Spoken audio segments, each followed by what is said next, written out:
Subscribe करें और bell दबाएं ताकि कोई खबर रह न जाए।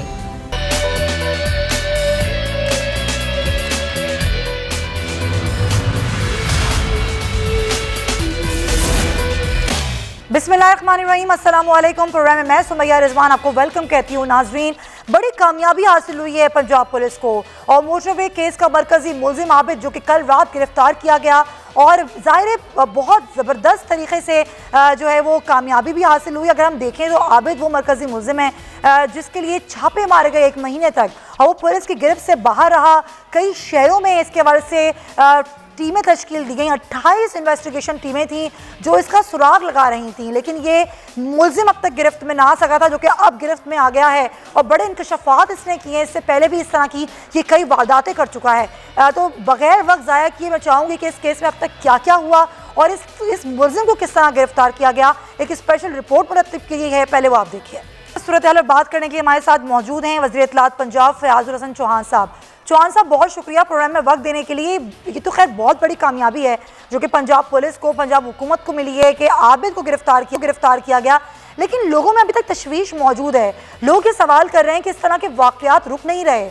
ये वाक़यात जो रुक जाएं, इनकी रोकथाम के लिए क्या कर रही है हुकूमत? और सज़ाएँ मौजूद हैं लेकिन सज़ाएँ उस तरीके से दी नहीं जाती, इस पर आप लोग क्या प्लानिंग कर रहे हैं?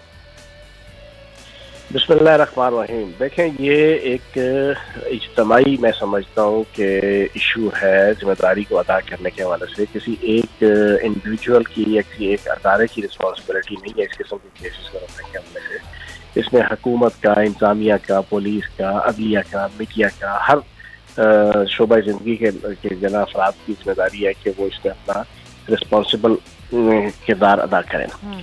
अब हमने देखें कि पहले 3 दिनों के अंदर पूरे का पूरा केस जो है ना उसको नीट एंड क्लीन सबके सामने उसकी इन्वेस्टिगेशन क्लियर कर दी। फिर एक बंदा जो मेन मुजरिम था 2 में से उसको गिरफ्तार कर लिया। फिर 1 महीने के अंदर जनाब हमने अल्लाह पाक के करम से दूसरा मुझे भी गिरफ्तार किया। अब आगे इसकी प्रोसिक्यूशन आती है। प्रोसिक्यूशन में भी हुकूमत के एंड पे जो जिम्मेदारी है कि पुलिस जो है वो अच्छे तरीके से पूरा केस को परस्यू करे, प्रोसिक्यूट करे। और आगे फिर अदलिया के हवाले से कुछ जिम्मेदारियां आती हैं कि अदलिया कम से कम ये तय करे कि इस किस्म के जो रेप की केसेस हैं, ये बच्चे और बच्चियों के और ये हरासमेंट के और ब्लैकमेलिंग के, इसमें कम से कम जमानत नहीं होनी चाहिए।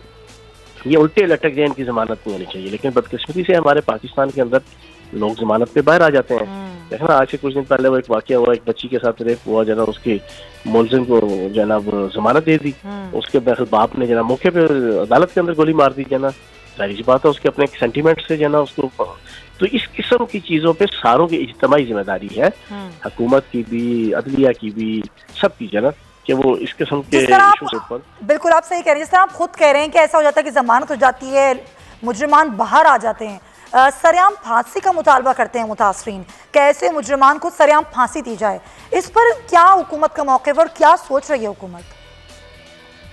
देखो, ये पंजाब हुकूमत का कोई लेवल का फैसला नहीं है, ये तो जरा कौमी लेवल पे फैसला होना है। मेरी जाती राय भी यही है कि रेप केसेस के अंदर सारी लीगल कोडल फॉर्मेलिटीज पूरी करके, सारी प्रोसिक्यूशन कंप्लीट करके, सारी जनाब इन्वेस्टिगेशन कंप्लीट करके इसकी सजा जो है वो सरेआम होनी चाहिए। ये मेरी जाती राय है, मेरी पार्टी की नहीं है, मेरी जाती राय है। लेकिन इसके ऊपर डिबेट हो सकती है।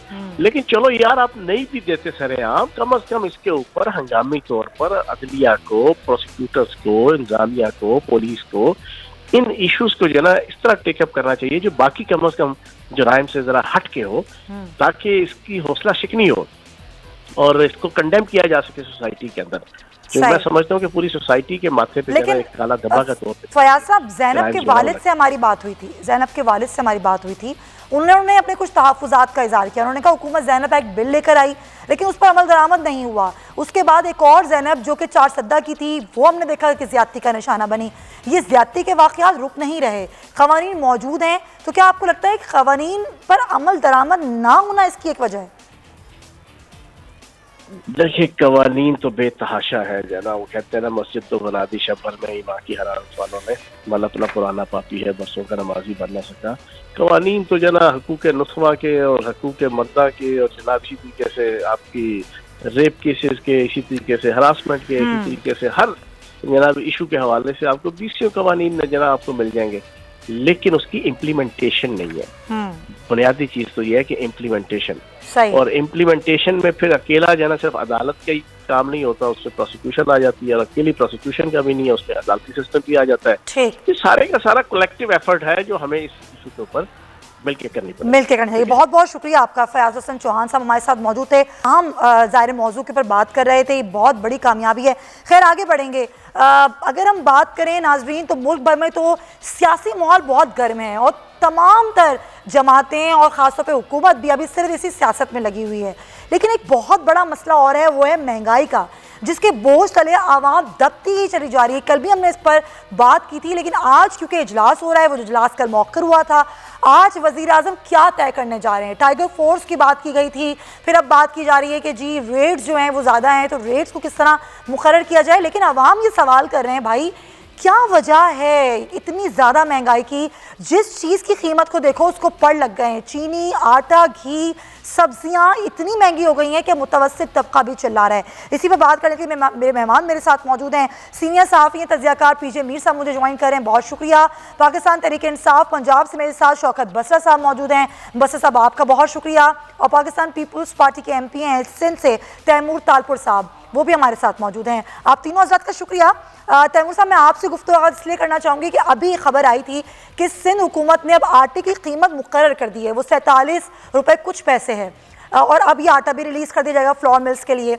लेकिन इस चीज़ को रोक के क्यों रखा गया? आप लोगों में बहुत तनकीद हुई इस चीज़ के लिए कि ठीक है महंगाई तो है, लेकिन सूबों की सतह पर जो सूबों का काम है कि महंगाई कंट्रोल करें, प्राइस कंट्रोल कमेटियों को एक्टिव करें, वो सूबे नहीं करते। तो आपको चलें ख्याल तो आया, लेकिन इसके पीछे इतनी ताख़ीर की वजह क्या बनी? बिस्मिल्लाहिर्रहमानिर्रहीम। आज जो कैबिनेट में डिस्कशन हुआ था वीट प्राइस का, वो हमारी वीट सपोर्ट प्राइस होती है जो हर साल सिंध हुकूमत फिक्स करती है, और ये बाकी सब सूबों के बराबर ही वीट प्राइस होती है जो फिक्स होती है। तो हमारा जो आने वाला अभी क्रॉप होगा उसकी वीट प्राइस हम सपोर्ट की हमेशा फिक्स करते हैं, जो हमने अभी भी की है। जहाँ तक बात आई कीमतों की, तो सिंध में जितनी भी सिंध के इदारे हैं, हमने प्राइस चेक रखा हुआ है, not just through the price check commission, पर उसके अलावा जो हमारे तहसील लेवल पे मुख्तियारकार और असिस्टेंट कमिश्नर होते हैं, उनकी हर तहसील में ड्यूटी होती है कि वो अपने रूटीन में जाके प्राइसेस चेक करें। पर अब एक हाई अगर वफाकी हुकूमत से आ रही है, अगर वफाक अपना काम करने में नहीं कर सक रही है, तो सिंध हुकूमत उनकी जिम्मेदारियां तो कबूल नहीं कर सकती। आपने देखा 94 लाइफ सेविंग ड्रग्स में जो जान बचाने वाली दवाइयां होती हैं उनमें 250% की इन लोगों ने इजाफा कर दिया। तो इसको सिंध हुकूमत कैसे कर सकती है? जिस चीज़ पे खान साहब नोटिस लेते हैं उसकी कीमतें आसमान को जाके छू जाती हैं, जिससे ये बात साफ जाहिर है कि जो माफिया है वो खान साहब का अपना है, वो उनके साथ काम कर रहा है, उनकी मिली भगत है। जहाँ तक सिंध की जिम्मेदारी है, हम आटा और सब्जियां, ये वो चीज़ें जो गरीब आदमी इस्तेमाल करता है, इसके बगैर ज़ाहिर उनका घर का चूल्हा नहीं जलता, तो सब्जियों की कीमतों को पर क्यों लग गए हैं? इसकी तरफ क्या सोच रही है हुकूमत कि सब्जियों में क्या वफाक की तरफ से ही कीमतें आती हैं? क्योंकि अगर हम कराची में या सिंध में रहते हैं तो हमें ये कहा जाता है कि मंडी से सब्जी महंगी मिल रही है, इसीलिए हम महंगा बेचने में मजबूर हैं, और हर दुकानदार अपनी कीमत मुकर्रर करता है। कोई प्राइस कंट्रोल कमेटियाँ भी तो होती हैं ना, उनका भी तो कुछ काम होता है, वो कहाँ होती हैं? प्राइस कंट्रोल कमेटीज हमारी होती हैं, जो हमारे लोकल DCs और SPs उनको मॉनिटर करते हैं, और मुख्तियारकार ACs उसको उस पर कंट्रोल रखते हैं। पर जो प्राइस आपकी ऊपर से ही बढ़ के आ रही है, तो उस पर किस तरह से हम लोग कंट्रोल लाएं? अगर कोई प्राइस फिक्स ही फेडरल गवर्नमेंट कर रही है तो फिर उसको हम कैसे करेंगे? अभी मेन जो आपका आटे का बुरान चल रहा था, जिसपे सिंध पे इल्जाम लगाया जा रहा था कि आप हमें आटा नहीं दे रहे, तो हम वक्त से पहले क्यों आटा दें, ताकि सिंध में भी किल्लत हो जाए जैसी बाकी जगहों पे हुई। हम अपने टाइम पर जो आटा देना है वफाक को। चले, आपका पॉइंट ये है कि क्योंकि कीमतें वहाँ वफाक से बढ़कर आ रही हैं, तो इसमें सूबाई हुकूमतें वो कुछ नहीं कर सकती। बसरा साहब, महंगाई एक वाहिद ऐसा मसला है जिस पर जाहिर सी बात है तनकीद का सामना भी आपको करना पड़ेगा। अपोजिशन भी इस पर खड़ी हुई है, लोग बेरोजगार हो रहे हैं, लोगों के पास खाने पीने के पैसे नहीं हैं, और महंगाई इतनी है कि कंट्रोल ही नहीं हो रही है। इस दफ़ा जो महंगाई की शरह है वो पिछले कई सालों से बहुत ज़्यादा है। क्या प्लान है आप लोगों के पास इस महंगाई को कंट्रोल करने के लिए? सुमैया, इसमें कोई इफ़ एंड बट नहीं है, कोई अगर मगर नहीं है, कोई लेकिन नहीं है। हमारी हुकूमत के लिए सबसे बड़ा चैलेंज महंगाई है और कुछ नहीं। और अभी मैं तैमूर तालपुर साहब मेरे भाई भी हैं, और मुझे वो जो लतीफ़ा सुना रहे थे, मैं बड़ा मुश्किल से अपनी हंसी कंट्रोल करके बैठा था। और भाई अल्लाह के बंदो, ये जो सबाई सब्जेक्ट है उसका भी अब मलबा, इसको कहते हैं सियासत चमकाना। इसे कहते हैं कि अपने गुनाह जो है, अपना गंद है किसी और के ऊपर डाल देना। सुमैया, ये जो महंगाई और रेट तय करने हैं, जो कीमतें हैं, ये तालीम है, सेहत है, अमन व अमान की सूरत हाल है, ये तमाम के तमाम सूबाई सब्जेक्ट हैं। अब आटे का रेट अगर सिंध के अंदर ज़्यादा हो रहा है तो इसमें भी वफाक का कसूर है। अगर वहाँ पे तालीम नहीं है तो फिर भी वफाक का कसूर है। अगर वहाँ पे हमारे मौलाना साहब का कत्ल हुआ है वो भी वफाक का कसूर है। तो कम से कम मैं कहता हूँ थोड़ा सा फेयर होना चाहिए, मानना चाहिए कि हमारा, और ये अब मैं अपने एंड पे आऊँगा, हमारी कमज़ोरी क्या है जी। देखें, गुजारिश ये है सुमैया कि प्रॉब्लम ये है कि जो प्राइस कंट्रोल कमेटियाँ हैं उनके साथ अभी खान साहब ने ये जब टाइगर फोर्स की बात कर रही थी, ये टाइगर फोर्स, पहले बात तो ये जहन में रख लें, ये कोई पेड लोग नहीं हैं, ये कोई लोग हुकूमती नुमाइंदे नहीं हैं, ये रजाकार हैं, ये फैसिलिटेटर अच्छा, हैं। एक सेकंड, ये सिर्फ अपने तौर पे बसरा काम साहब, करें। ये तो आप लोग बता चुके हैं कौन लोग हैं, लेकिन ये लोग होते कहाँ हैं? टाइगर फोर्स कहाँ दिखती है? मैं बताता हूँ, देखें, जहाँ तक आपने टाइगर फोर्स की बात कही, मैं आपको टोटल फिगर शेयर कर देता हूँ। जी जी। मेरा डिस्ट्रिक्ट बहावल नगर है। हर तहसील के अंदर सुमैया हमने वो टीमें बनाई हैं जो कोऑर्डिनेशन करती हैं किन के दरमियान। अगर असिस्टेंट कमिश्नर तहसील हारूनाबाद के अंदर है तो वो कोऑर्डिनेट, जब कोविड आया था तो वो उनके साथ हम जो वहाँ पर मूवमेंट्स कर रहे थे, स्प्रे करवाना है, SOPs पे अमल करवाना है। अब इस तरह ये जो लोग हैं, चूँकि हम बदकिस्मती क्या है कि हम जिम्मेदारी का मुजाहरा नहीं करते। दुकानदार जो हैं वो भी मौके से फ़ायदा उठाने से बाज नहीं आते, कीमतें महंगी कर देंगे, ज़ख़ीरा अंदोज़ी करेंगे। तो इसके लिए ये लोग सिर्फ पॉइंट आउट करेंगे जो वहाँ पे सरकार है, जो असिस्टेंट कमिश्नर है, जो तहसीलदार हैं, उनके साथ वो अपने तौर पे जाएंगे, जाके चेक करेंगे क्या चीनी का रेट ज़्यादा लगाया जा रहा है जो गवर्नमेंट की प्राइस है, क्या आटे का रेट ज्यादा लगाया तो बसरा साहब देखें, बसरा साहब ये कहानी हो गई पुरानी, डंडा नहीं है किसी के ऊपर, इसलिए जिसका जो दिल चाहता है वो करता है। लेकिन मैं तो ये सवाल उठा रही हूँ कि आप लोग क्या कर रहे हैं? अभी तक इस सवाल का हमें जवाब नहीं मिल सका। कल भी हमने ये बात की थी मीर साहब, जब फूड इन्फ्लेशन बढ़ती है किसी भी मुल्क में और ग़िज़ाई बहरान की तरफ मामलात जा रहे होते हैं तो उसकी वजह क्या होती है? ज़राई शोबे पर तवज्जो ना देना, या फिर सप्लाई चेन मसला होता है, या फिर बद इंतज़ामी ये मसला होता है? इन तीनों में से सबसे बड़ा मसला क्या होता है? ये सबसे बड़ा होता है कि आप इसको टैकल नहीं कर सकते। जब आप इन्फ्लेशन की बात करती हैं तो इन्फ्लेशन हर गवर्नमेंट के दौर पे आता है, इन्फ्लेशन और आती रहेगी। हम इन्फ्लेशन को वो टैकल नहीं करते। हम ऑन द कॉन्ट्ररी हम चले जाते हैं ब्लेम गेम के अंदर। हम सोल्यूशन की तरफ नहीं जाते हैं। हम जो भी गवर्नमेंट हो हम उसको बिल्कुल डमीन और अंडरमाइन करने की कोशिश करते हैं, जो कि आज भी हो रहा है। द क्वेश्चन इज, हम सीखते नहीं हैं कि जो एक, अभी आपने बड़ी अच्छी बात की, आटा चीनी ये गरीब आदमी की एक जरूरत है। अब इस पे कोई बात नहीं करेगा, इस पे इसको एक पॉलिटिकल एक आप कह लो कि एक प्लेटफॉर्म दे के और एक इस पे पॉलिटिक्स खेली जाएगी। हमें चाहिए कि जो अगर ठीक है, अगर कोई बुरान है किसी चीज का है तो let's sit and hold it. हमारी सबसे बड़ी जो प्रॉब्लम है पाकिस्तान में, मैंने हर प्राइम मिनिस्टर को कहा है स्टार्टिंग फ्रॉम जमाली साहब कि प्लीज आप मार्केट रेगुलेटर्स लेके आए। कंज्यूमर प्रोटेक्शन कोई नहीं है पाकिस्तान में। आप एक चीज लेके जाते हैं, उसका वो खराब होती है कहीं से बनी हुई, अब वापस वो जाते हैं नहीं जी हम पैसे वापस नहीं करेंगे। सो आपकी प्रोटेक्शन कहाँ गई? आप मजबूर हैं कि एक्सचेंज में कुछ और ले लें, आपका वो आपके राइट्स ही कोई नहीं है। तो जब तक आपकी कंज्यूमर प्रोटेक्शन नहीं होगी, उसके बाद आपकी मार्केट जो है वो बिल्कुल अनस्टेबल चलती रहेगी। एक जगह पे एक प्राइस है, दूसरी जगह पे दो है। और ये लोग जो है, ये जिनको मैं कहूंगा होर्डर्स, इन्होंने हर गवर्नमेंट को तंग किया है। हर गवर्नमेंट के आके ये एक ऐसा शोरा छोड़ देते हैं कि जिसमें तकलीफ गवर्नमेंट या ऑपोजिशन को नहीं है, तकलीफ ये अवाम को पहुंचाते हैं। लेकिन ये तो गवर्नमेंट का काम है ना। अगर तलब और रसद में कोई कमी हो रही है तो ये तो हुकूमत का काम है ना कि वो इस चीज़ों को देखे। अगर कोई ज़ख़ीरा अंदोज़ी करता है या स्मगलिंग करता है अजनास की चीज़ों की, तो इसको तो टैकल करना हुकूमत का काम है। वफाकी हुकूमत तायीन करती है कीमतों का, अगर वो नहीं कंट्रोल कर पाएगी तो वफाकी हुकूमत को ही कहा जाएगा ना मीर साहब। बिल्कुल आप सही कह रही हैं, स्पॉट ऑन 100%।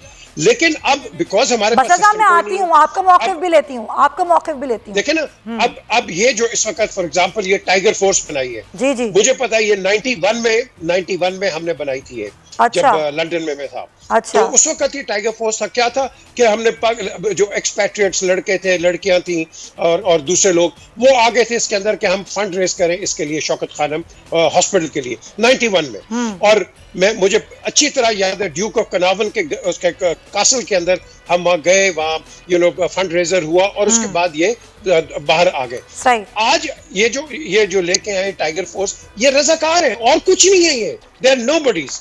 लेकिन अबे हमें चाहिए कि इन रजाकारों को रेगुलेट करो, रेगुलेट करके अथॉरिटी देके, जो आपका सवाल है इसको हमने रेक्टिफाई करना है। वो कैसे करना है? आप इनको फाइन करो। बिल्कुल। और जब आप फाइन करोगे आपकी मार्केट ठीक हो जाएगी। बिल्कुल सही। मैं आऊंगी कि वो जो रजाकार है ना, कुछ रजाकार जिन्होंने बात भी की, उनको परेशानी क्या होती है जब वो निकलते हैं बगैर किसी फंडिंग के, बगैर किसी पैसों के, और लोगों के पास जाते हैं तो लोग उनके साथ क्या सलूक करते हैं, उस तरफ भी मैं आती हूँ। लेकिन तैमूर साहब, आपने कहा कि प्राइस जो है वो कीमतें जो हैं वो कंट्रोल करती है, तयन करती है वफाकी हुकूमत, बिल्कुल सही बात। लेकिन सूबाई हुकूमतों का भी कुछ काम होता है, उनके सूबे की ऐसा होता है, वैसा मैं आपको बताती हूँ। लेकिन उसके बावजूद सूबे हैं वो अपनी सतह पर चीज़ों को देख रहे होते हैं, उनके पास भी अपनी अथॉरिटीज़ होती हैं कि अगर आवाम को किसी भी अजनास का या किसी भी खाने पीने के अशिया का बहरानी कैफियत पैदा हो रही है तो वह आवाम तक हुसूल कैसे हो, क्योंकि आमदनी कम है और अखराजात ज़्यादा हैं, लोग परेशान हैं। उनकी परेशानी कम करने के लिए सूबाई हुकूमतों की भी कुछ जिम्मेदारी होती है। बिल्कुल जिम्मेदारी होती है और हम अपनी जिम्मेदारी कबूल करते हैं। ज्यादा से ज्यादा हम यही कर सकते हैं ना, हम लोगों के ऊपर जाके एक्शन ले, उनको चलान करें। वो कराची में रोज हो रहा है, वो हैदराबाद में रोज हो रहा है, वो मीरपुर खास में रोज हो रहा है, तो वो तो हम कर रहे हैं। पर ये जो आपने टाइगर फोर्स की बात की, मेरा बड़ा एक ताजा भी एक्सपीरियंस हुआ था, आपसे शेयर करना बड़ा जरूरी होगा। यहाँ पर उमरकोट जो मेरा जिला है, यहाँ पर टाइगर फोर्स आई और उन्होंने क्या किया कि आके इनके लड़कों ने नादरा के सेंटर्स पर कंट्रोल करना शुरू कर दिया। अच्छा। रिजल्ट क्या हुआ कि जो लोग लकीर में आके खड़े हो रहे थे, इससे 300 रुपए लिए उसको आगे कर दिया, उससे 200 रुपए लिए उसको उससे आगे कर दिया। आखिर में उमरकोट के लोगों ने इनको जूते मार के भगाया टाइगर फोर्स को। We had to get rid of them. अभी कोई टाइगर फोर्स नहीं है, तो ये एक नया करप्शन का जरिया बन गया था इनके लिए। अच्छा। तो मैं शौकत बसरा साहब से रिक्वेस्ट करूंगा कि मेहरबानी करके या तो इस फोर्स से बचें, और अगर बनानी है तो कम से कम रिप्यूटेड लोग जिनका दामन साफ हो उनको इस फोर्स में आगे लाएं। इनसे प्राइस कंट्रोल नहीं होगा, हमें गवर्नेंस को बेहतर करना होगा, हमें अपनी पॉलिसी सही करनी होगी। हम जो ऊपर से पॉलिसी देंगे वही फॉलो होगी नीचे तक। ये टाइगर फोर्स का यहाँ पर कोई काम, कोई धंधा मुझे किसी किस्म का नजर नहीं आ रहा है। अच्छा ठीक है, बसरा साहब, पहली बात तो ये टाइगर फोर्स को जवाब दें। मेरा सवाल भी इसमें यह है कि कई टाइगर फोर्स के रजाकार जिन्होंने ये शिकायत की कि हम जब लोगों के दरमियान जाते हैं, ना हमारे पास कोई टाइगर फोर्स की कोई जैकेट्स हैं, ना कोई इस तरह की कोई लोगो है कि हम बता सकें कि हम टाइगर फोर्स के रजाकार हैं, लोग हमें मारते हैं, पीटते हैं, भगा देते हैं कि भाई तुम कौन हो, क्यों आए हो यहाँ पर। तो ये भी ज़रा जो बात की रेगुलेट करने की, कम अज़ कम आप लोग कुछ तो फंड करें ना, कि वो कम अज़ कम पता तो चले कि हाँ भाई ये आपके नुमाइंदे हैं, कोई करप्शन करेगा तो आपका नाम खराब होगा। अच्छा, पहले हम जरा 1 2 3 कर लें, जो कुछ चीज़ें 2-3 पीजे साहब ने बहुत अच्छी चीज़ें पॉइंट आउट की। ये जो अब कीमतों की बात कर रही है ना, ये फर्ज करें अब सूबे के अंदर आटे का रेट तय होना है, तो क्या ये वफाकी हुकूमत ने करना है? नो। क्या ये चीनी का रेट जो तय होना है वफाक ने तय करना है? नो। अच्छा। अगर आपने जलसे जुलूस करने हैं, कोविड के ऊपर पॉलिसी बनानी है, फिर तो कहेंगे जी हम खुद बनाएंगे। अच्छा, ये अद्वियात का रेट किसने मुकर्रर किया था? काम खराब हो रहा है। डॉक्टर फैसल आके जब ये बताते हैं कि जान बचाने वाली कीमतों की, अद्वियात की कीमतें इसलिए बढ़ानी पड़ रही हैं ताकि वो लोगों को मैसर आ सकें, तो ये तो तौजी हमें समझ में नहीं आती। मेरी गुजारिश सुन ले, मैं समैया मैं स्पेसिफिकली बात कर रहा हूँ अभी आटे के रेट की, चीनी के रेट की, सब्जियों के रेट्स की, खाने पीने चीज़ें, दाल है, इनका रेट सूबे ने खुद तय करना है। पहली बात ये क्लियर कर ले। अच्छा। दूसरी बात, बिल्कुल आपने सही पॉइंट आउट की है, जब आप कोई नई नई चीज़ लेकर आते हैं, इंट्रोड्यूस करते हैं, मसाइल आते हैं, डेफिनेटली आपको बात को मैं एग्री करता हूँ। अभी सैटरडे को आप देखेंगे प्राइम मिनिस्टर साहब उनको एड्रेस कर रहे हैं टाइगर फोर्स को इस्लामाबाद के अंदर। अच्छा। उसके एसओपीज बन रहे हैं। अभी मैं एसओपीज के मिसाल के तौर पे अभी जो तालपुर साहब ने बात की, मैं नहीं कहता, अच्छे बुरे लोग हर जगह के अंदर मौजूद होते हैं, और ख़ास तौर पे जब आप किसी चीज़ को स्टार्ट करते हैं तो उसमें बहुत सारी चीज़ों को वक्त लगता है उसको बेहतरी की जाने के लिए। अभी इसके ऊपर हम ये, यानी कि अगर मैं फिर कह रहा हूँ जिला भावनगर का नाम क्यों ले रहा हूँ, मैं उसके अंदर शामिल हूँ। वहाँ पर क्या किया गया है कि एक असिस्टेंट कमिश्नर जो है उसकी टीम, उसके साथ तहसीलदार है, उसके साथ हमारे गिरदावर हैं, पटवारी साहबान हैं, और उसके साथ हमने हर यूनियन काउंसिल वाइज टीम बनाई है।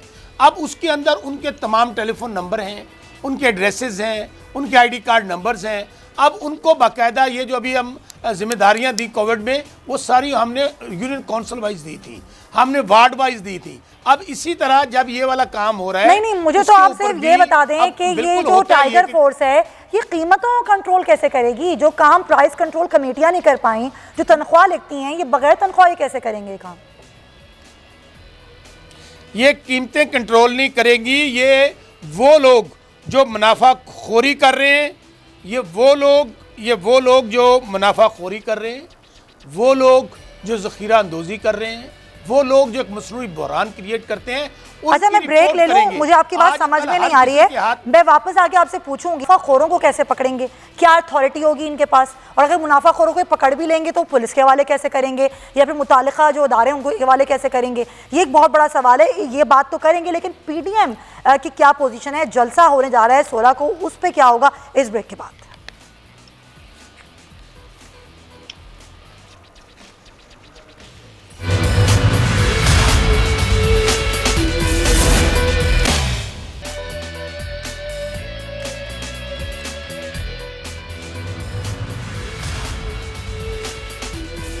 Welcome back to the show. Mir साहब, वज़ीर आज़म हमेशा कहते हैं कि माफिया के खिलाफ हम जंग जारी रखेंगे। ये माफिया ये तमाम तर काम करता है। अच्छा, जब महंगाई की हम बात करते हैं तो कार्टलाइजेशन भी एक वजह करार दी जाती है। हमारे पास मसाबकती कमीशन मौजूद है, लेकिन सवाल ये है कि इस मसाबकती कमीशन ने अब तक क्या किया? अगर कहीं ये पकड़ा गया कि कुछ कंपनियाँ हैं, कुछ लोग हैं जो कार्टलाइजेशन कर रहे हैं, मुनाफाखोरी कर रहे हैं, तो उनके खिलाफ कोई कार्रवाई क्या हमने कभी देखी है माजी में?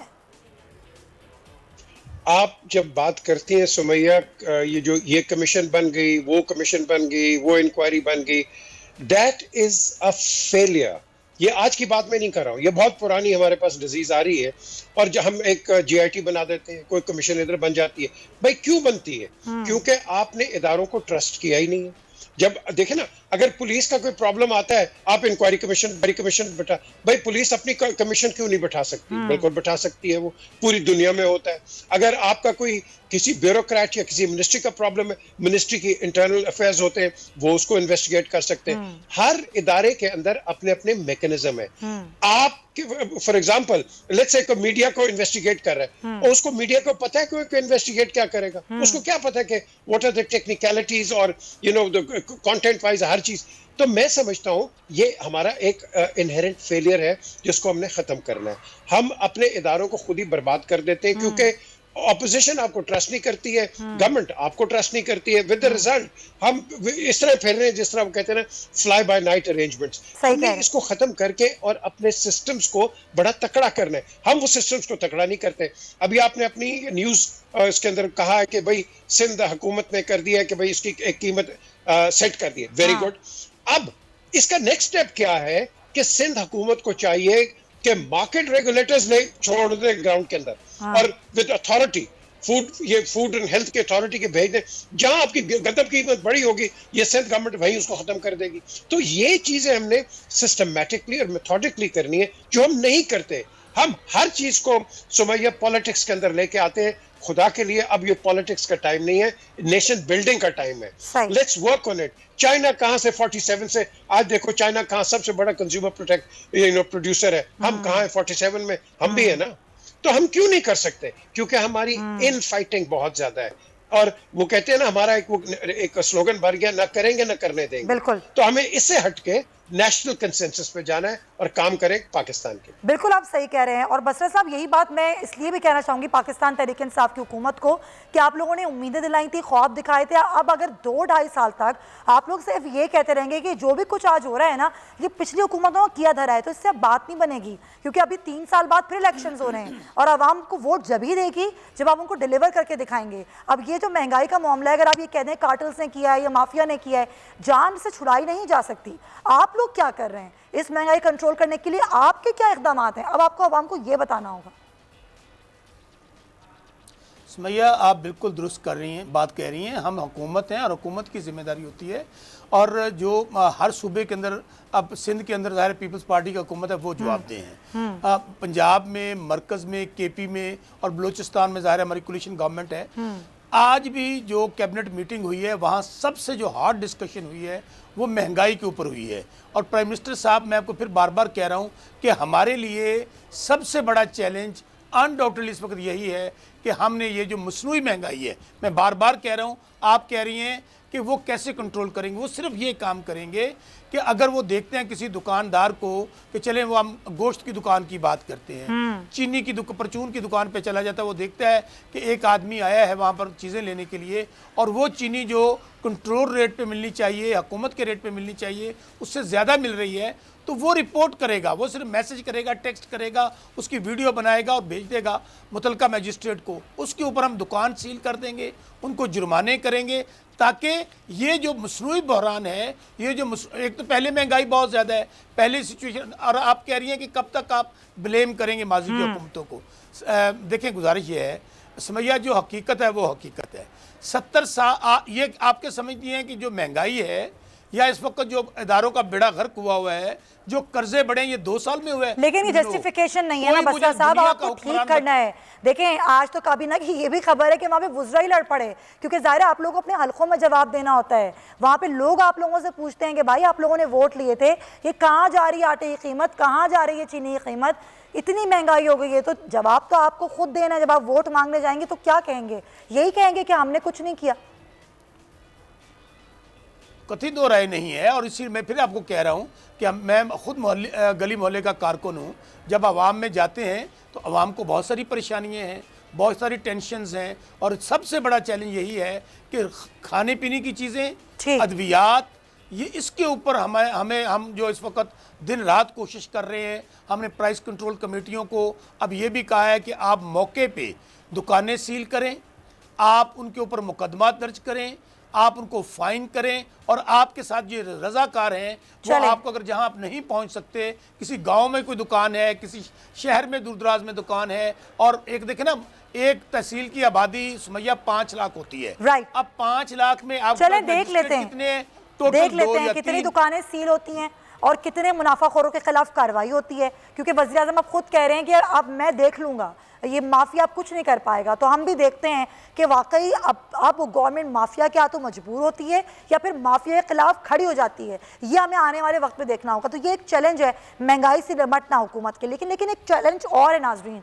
और वो है चैलेंज अब PDM जो है वो हरकत में आ गई है। अब ज़ाहिर है जलसे शुरू होने वाले हैं, और अब सियासी मैदान में ऑफ टाइम कैसे देगी अपोजिशन को, ये भी एक बहुत बड़ा सवाल है।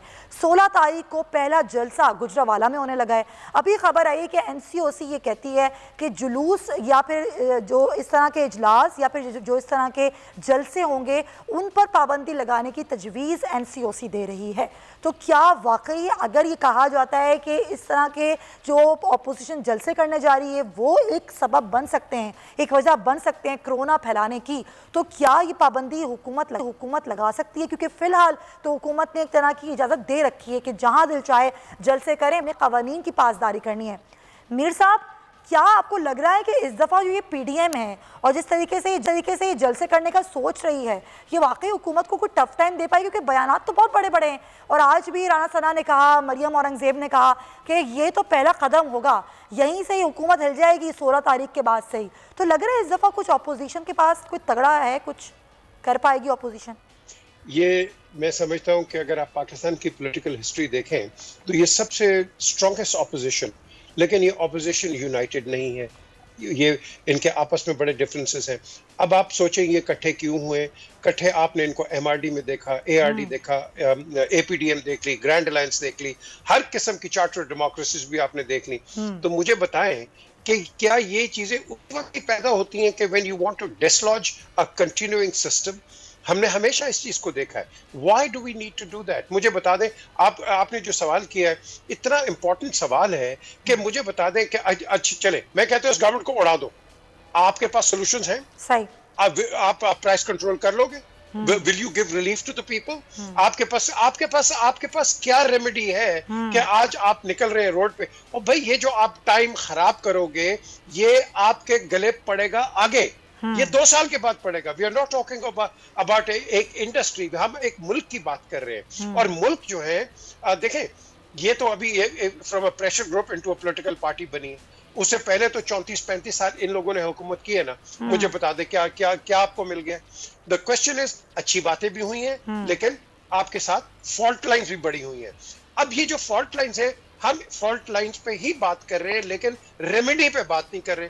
कंटिन्यूटी पॉलिसी हमारे पास है कोई नहीं। हम कंटिन्यू करते हैं, वो कहता है मेरी फट्टी होनी चाहिए, वो कहता है मेरी फट्टी होनी चाहिए। अब अगर हम इस रास्ते पे चलेंगे सुमैया, हम आगे नहीं बढ़ेंगे। हमारी डिबेट ही मीनिंगलेस डिबेट है, मीनिंगफुल डिबेट है ही नहीं है। तो हमें एक चीज करनी है, खुदा के लिए, पाकिस्तान के लिए, आप बैठो दोनों और मिल के वो एक दूसरे पे तनकीद करो। अब ये आपने 16 को कहा है तो फिर असेंबलियों को बंद कर दो, सेनेट को बंद कर दो। अगर आपने यही करना है और फिर कहते हैं लूली लंगड़ी जमहूरियत भी अच्छी है, तो then close the shop and get something else, because हम सही रास्ते पे नहीं जा रहे। This is not the way. लेकिन A lot of people will सही रास्ते में तो नहीं जा रहे, लेकिन इसके अलावा आपको लगता है कि ऐसा कुछ होगा? ब्रेक में ले लूं, जो आप बात करें ना मिल बैठकर काम करें, तो मिल बैठकर काम करने वाली कोई ऐसी सिचुएशन नहीं है। ना हुकूमत चाहती है, ना अपोजिशन मिलकर बैठना चाहती है, और आवाम के बारे में तो नहीं सोचता कोई। मैं बिल्कुल फ्रेंकली बोल रही हूँ। तो ब्रेक हम लेंगे और वापस आएंगे तो बसरा साहब से पूछेंगे कि क्या हुकूमत क्या डर के लॉकडाउन करने का सोच रही है, कोरोना के बढ़ते हुए खदशात की बिना पर ऐसा करेगी? इस ब्रेक के बाद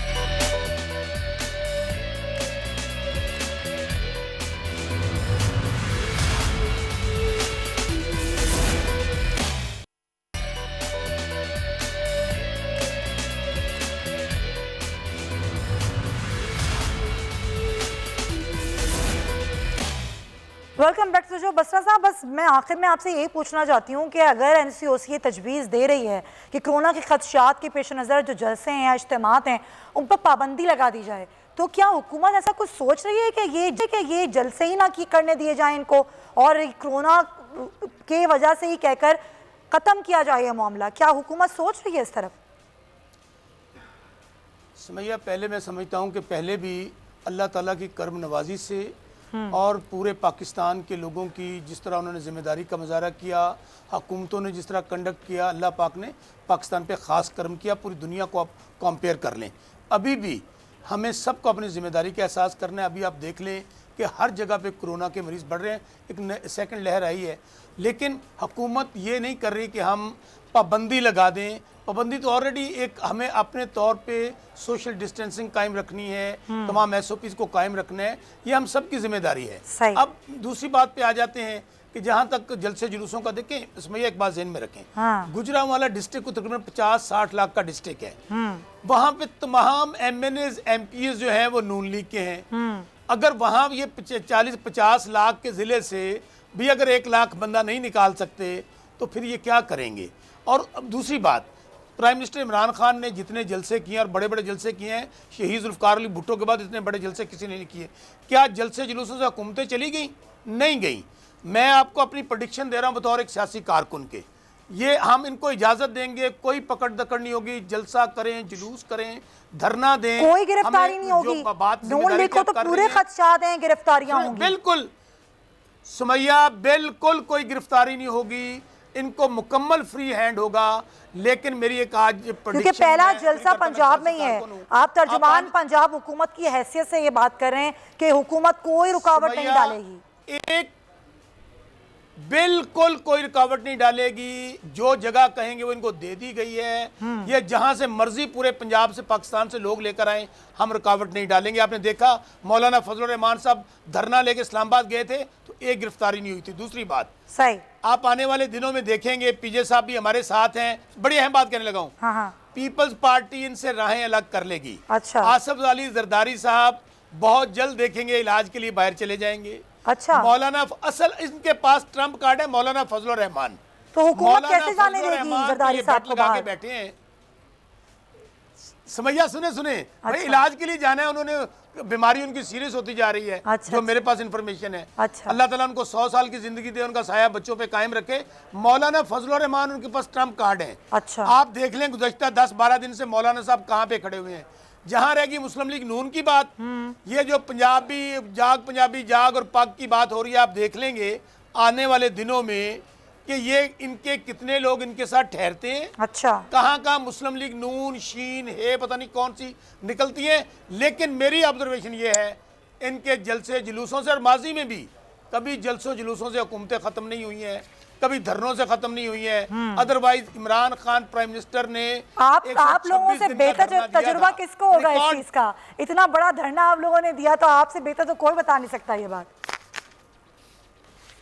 चले ठीक है, बिल्कुल सही कह रही हैं आप। बहुत शुक्रिया, बहुत शुक्रिया। मेरे प्रोग्राम का वक्त खत्म हो गया। बसरा साहब बहुत शुक्रिया, और मीर साहब आपका भी बहुत शुक्रिया। पीजे मीर साहब मेरे साथ मौजूद थे।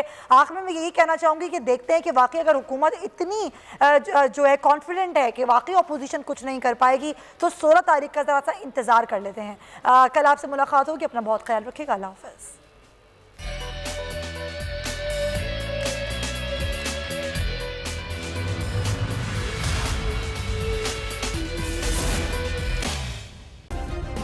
सब्सक्राइब करें और बेल दबाएं ताकि कोई खबर रह न जाए।